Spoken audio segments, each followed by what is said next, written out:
I'm Daniel Gross. I'm the author of the new book, Dumb Money: How Our Greatest Financial Minds Bankrupted a Nation.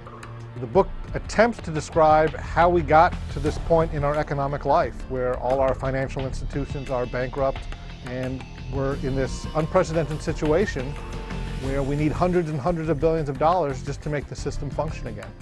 You know, out in Wall Street and in the financial world, smart money is a term that's used very often. We always want to know what the smart money is doing. And these are the hedge funds and the private equity firms and the really smart economists and the brilliant investors.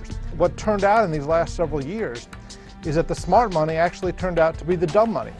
The people who we look to as the heroes of finance and investment are the people who created this mess. Whether it was Alan Greenspan or Ben Bernanke at the Federal Reserve, or the CEOs of the giant investment banks, or the heads of the large private equity firms like the Blackstone Group, they all engage in the same type of dumb money behavior that subprime borrowers did. And we were really all in this dumb money boat together. You know, this wasn't so much an issue of finance, it was an issue of culture. It was an issue of psychology. That the same types of decisions, the same types of decision-making process that led people to give a mortgage, no money down to some poor borrower, led banks to lend tens of billions of dollars to private equity firms to buy companies.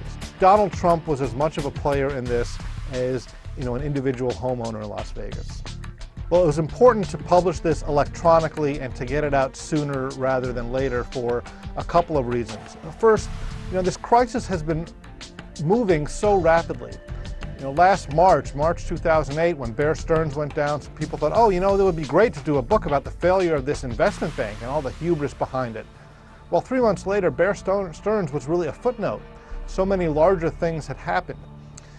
So the lead time kind of kills you, because once you've got your theory set up and you've got your reporting and you've written it, if you wait 6 to 9 months before that hits the stores, the world could change entirely in the intervening time.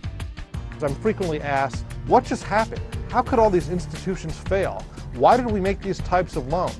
That has yet to be adequately explained by anybody. And I think doing a relatively brief book, but getting it out sooner rather than later, will help fill a gap.